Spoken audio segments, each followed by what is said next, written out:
Petroleum-based polishes or compounds often leave a filling finish, thus creating something that's actually not there.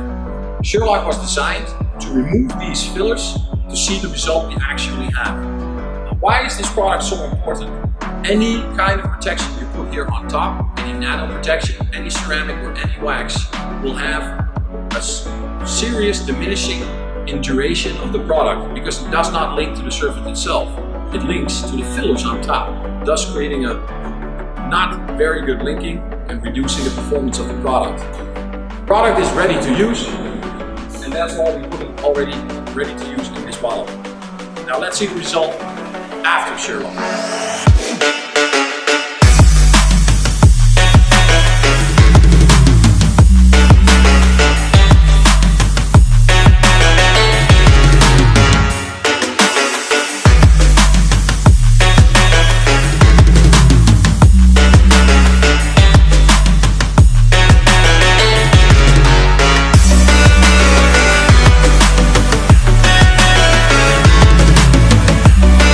As you can see with corrector, we still have the same finish as we did after the polishing sequence.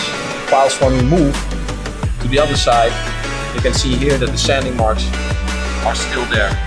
In the middle, the sanding marks have a reduction, but overall the paint is not entirely corrected. It needs maybe 1 or 2 more hits, thus creating triple the amount of time you would need with corrector.